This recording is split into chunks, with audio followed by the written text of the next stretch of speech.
திரைக்கதை வசனம் எழுதுகிற வேலையைத்தான் ஆதவ் அர்ஜுன் பிரசாந்த் கிஷோரை வைத்து, அப்போ இந்த செய்தியை விஜயிடம் கொண்டு போய் சேர்க்காமல் தடுத்தது புஷி ஆனந்தா. பிரசாந்த் கிஷோரை வைத்து விஜயை ஏமாற்றுவதற்கு செய்யப்படுகிற வேலை தான் இந்த. எப்படியா 2026 20,000 கோடி ரூபாய் வியாபாரம்.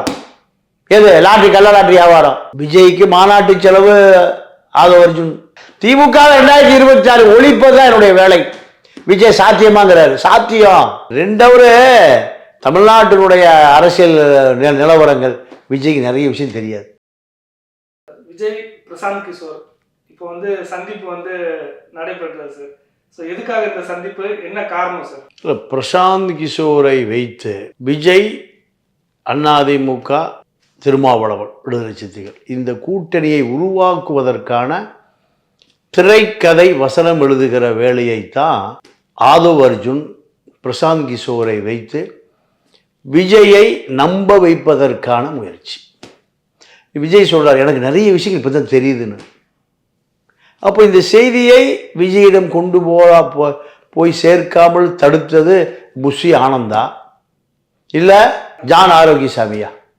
இப்படி ஒரு கேள்வி வருது. ஆனால் இந்த கூட்டணி எப்படியும் உருவாக்கியே தீர்வது, திமுகவை வீழ்த்தியே தீர்வது என்பதனுடைய தொடக்கம்தான் பிரசாந்த் கிஷோரும் விஜய்க்குமான சந்திப்புக்கான மூளை ஆதவ் அர்ஜுன் ரெட்டி.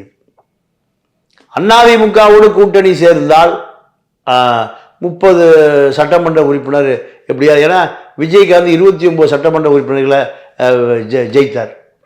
இப்போ நம்ம அதை விட ஒரு சட்டமன்ற 30 சட்டமன்ற உறுப்பினர் ஜெயிக்க முடியுமா? அது சாத்தியம் இருக்கா? சாத்தியம் இருக்கு. இந்த வியூக விற்பனரான பிரசாந்த் கிஷோரை வைத்து விஜயை ஏமாற்றுவதற்கு செய்யப்படுகிற வேலை தான் இந்த செட்டப். நீங்க பிரசாந்த் கிஷோரே பீகாரில் டெபாசிட் வாங்கலையே.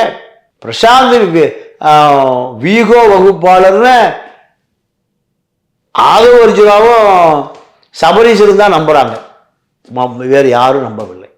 ஜெயலலிதா கொண்டு விடுறாங்க பிரசாந்த் கிஷோரை. அப்போ இப்போ 20 நிமிஷம் தான் பிரசாந்த் கிஷோரும் ஜெயலலிதாவும் பேசிக்கிட்டது. மோடிக்கு வியூக வகுப்பாளர், நிதிஷ்குமாருக்கு வியூக வகுப்பாளர், மம்தா பானர்ஜிக்கு வியூக, இப்படி எல்லாம் உலகத்துக்கே வியூக வகுப்பாளர், ஸ்ட்ராட்டஜி உருவாக்கக்கூடிய இந்த டேட்டா பேஸ் நபர் ஜெயலலிதாவால் விரட்டப்பட்டார். ஜெயலலிதா கேட்குது, நீங்கள் இப்போ திமுக பேச்சுவார்த்தை நடத்திட்டு வந்துட்டீங்களா? அவன் நடத்திட்டு வந்துட்டேன், உங்கள்கிட்ட வந்திருக்கேன், யாருக்கு நான் வேலை செய்வது என்பது நீங்கள் தான் முடிவு செய்யணும். பிரசாந்த் கிஷோர் கேட்குறாரு. அப்போ அந்த அம்மா கேட்குது, திமுகவுடைய எல்லா டேட்டாஸ்களையும் வாங்கிட்டு வந்துட்டீங்களா? ஆமாம், வாங்கிட்டு வந்துட்டேன். திமுகவுடைய உள்கட்சி கட்டமைப்பு எப்படி இருக்குது, யார் யார் இருக்கா, எத்தனை எந்தெந்த கிளை இருக்குது, என்ன எல்லா டேட்டாஸும் வாங்கிட்டீங்க. ரைட்டு. இப்போ நாங்கள் எங்களுக்கு நீங்கள் வேலை செய்யணும்னா எங்களுடைய டேட்டாஸ் கூட உங்களுக்கு கொடுக்கணும். யார் அதிக பணம் தர்றாங்களோ அங்கே கூட எல்லா டேட்டாஸும் விற்றுட்டு போயிருவீங்க. அதானே செய்வீங்க. பிரசாந்த் கிஷோரால் பேச முடியல. 20 நிமிடங்களில் சந்திப்பு முடிவுற்று பிரசாந்த் கிஷோர் ஓடி போயிட்டார். இந்த பிரசாந்த் கிஷோரை வைத்து இவர் ஒரு RSS உளவாளி, பிஜேபியினுடைய நபர். இந்த நபரை வைத்து விஜயை கட்டுப்படுத்துவதற்கான முயற்சியை யார் செய்யறானா? இந்த ஆதவ் அர்ஜுன் ரெட்டி செய்கிறார். இவர் ஏற்கனவே பிஜேபியுடைய ஆளுவர். பிஜேபிக்கு பல ஆயிரம் கோடி நிதி கொடுத்துருக்கார். பிஜேபி ஆளுகிற மாநிலங்கள், எதிர்க்கிற மாநிலம் எல்லாத்தையும் நிதி கொடுக்கிறார். இவங்க மாமனார் லாட்ரி மார்டின். பிஜேபி பகைத்து கொண்டு லாட்ரி தொழிலை பண்ண முடியாது. பல சிபிஐயில் பல வழக்கு நிலுவையில் இருக்கு. ஏறக்குறை 70-80 வழக்கு நிலுவையில் இருக்கு. 70-80 வழக்கு சிபிஐயால் கேரளாவில் நிலுவையில் இருக்கு, மணிப்பூரில் நிலுவையில் இருக்கு, சிக்கிமில் நிலுவையில் இருக்கு. ஏன்னா இவங்களே லாட்ரி அடிச்சிடறது, கரன்சி அடிப்பதை போல நோட்டே அடிக்கிறது. ஒரே லாட்ரி 3 பேர் கொடுக்கும். 2 பேர் ரகசியமாக செட்டில் பண்ணிடுறது, ஒரு ஆளுக்கு கவர்மெண்ட்டுக்கு அரசு கஜானாவுக்கு செட்டில் பண்ணுறது. இதுதான் இந்த மோசடி நபர்கள். கள்ள லாட்ரி மார்ட்டினுடைய மருமக பிரசாந்த் கிஷோர ஆதவ் அர்ஜுன் ரெட்டி சந்திப்பு என்பது எப்படியா 2026 20,000 கோடி ரூபாய் வியாபாரம். எது? லாட்ரி, கள்ள லாட்ரி வியாபாரம். இதை இந்த பேஸில் ஒப்பந்தம் போட்டு ஒத்துக்கொண்டு தான் சபரீசனுக்கு 1000 கோடி ரூபாய் செலவு பண்ணுறார். 1000 கோடி. 300 கோடி ரூபாய் பிரசாந்த் கிஷோருக்கு 21ல், 650 கோடி ரூபாய் யாருக்கு நிதி? திமுக நிதி. வெள்ளை அறிக்கை. இதெல்லாம் இப்போ செய்தோம்.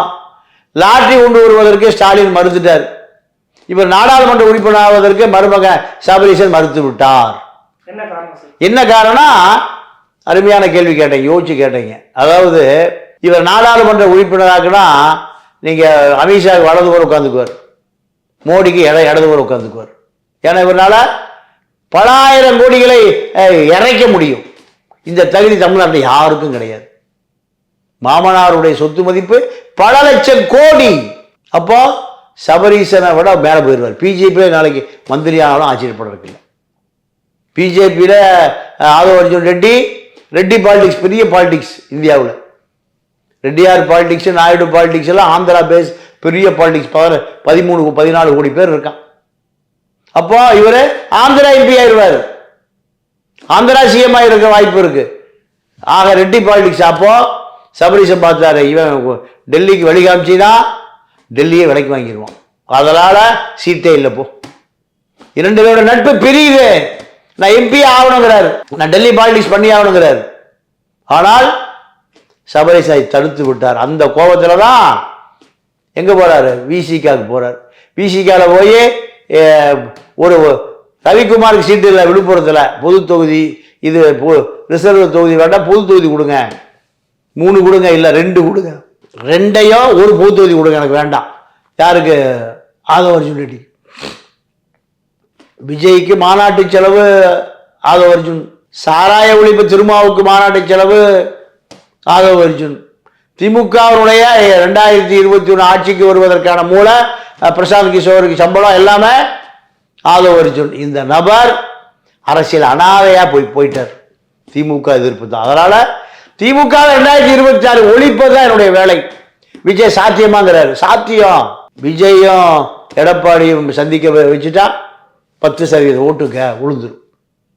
திமுக அதிமுகமான வித்தியாசம் 3% தான்.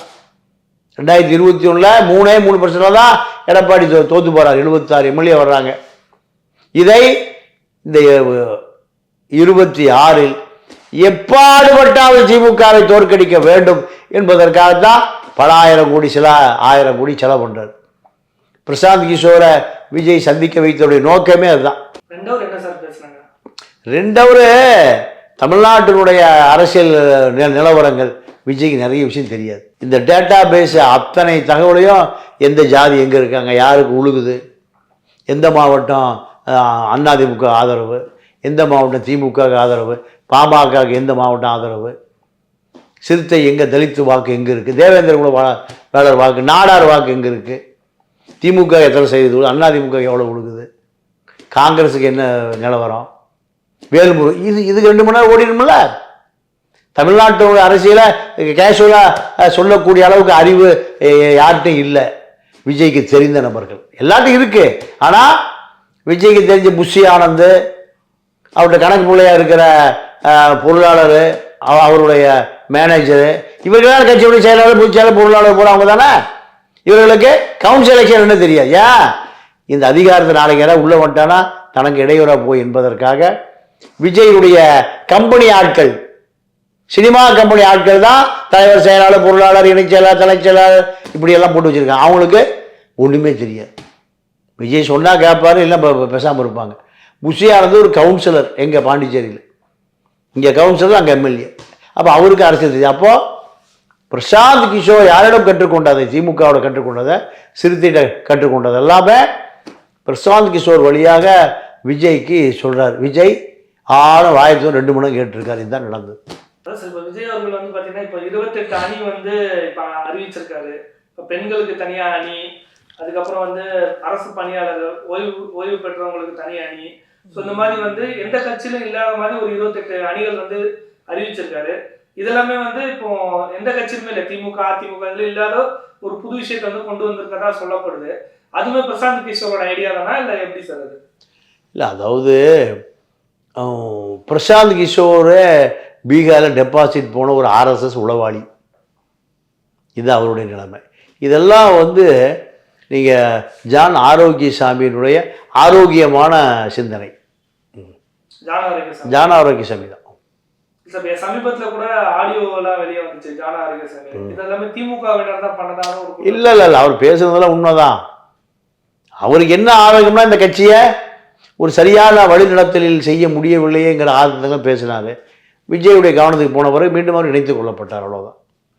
சார் அதே மாதிரி இப்போ பிரசாந்த் கிஷோர் வந்து விஜய் சந்திச்சாரு, எடப்பாடியுமே வந்து சந்திச்சதா வந்து ஒரு செய்தி போகுது சார், அது உண்மையா சார்? இல்லை, அதாவது விஜய் சந்திச்சாலும் ஒன்று தான், எடப்பாடி சந்திச்சாலும் ஒன்று தான். ஏன்னா எடப்பாடி கூட்டணிக்கு தயாராக இருக்கார், விஜய் தான் கூட்டணிக்கு தயாராக இல்லை. அதனால் விஜயை கன்வின்ஸ் பண்ணுவதற்காகத்தான் எடப்பாடி ஆலோசனை பேரில் ஆதவ் அர்ஜுனா பிரசாந்த் கிஷோரை விஜய்கிட்ட கூட்டிகிட்டு போனது. எடப்பாடி தான் ஆதவ் அர்ஜுனா விஜய்க்கு அனுப்பியிருக்காரு. ஆமாம், ஏன்னா சிஎம் கேண்டிடேட் எடப்பாடி தானே, முன்னால் அவர் தான் சிஎம், இனிமேல் அவர் தான் சிஎம். அதனால் விஜய் வந்து சிஎம் கேண்டிடேட்டாக இருந்தாலும் நீண்ட காலமாக தமிழகத்தை ஆண்ட கட்சி அதிமுக. அதனால் எடப்பாடி தான் பவர் சென்டர், பெரிய பவர் சென்டர். அந்த பவர் சென்டரு ஆதவ் அர்ஜுன் ரெட்டிக்கு பயன்பட வேண்டும். அதுக்கு விஜய் உறுதுணையாக இருப்பார், திரும்பவும் உறுதுணையாக இருப்பார். இதுதான் ஸ்ட்ராட்டஜி.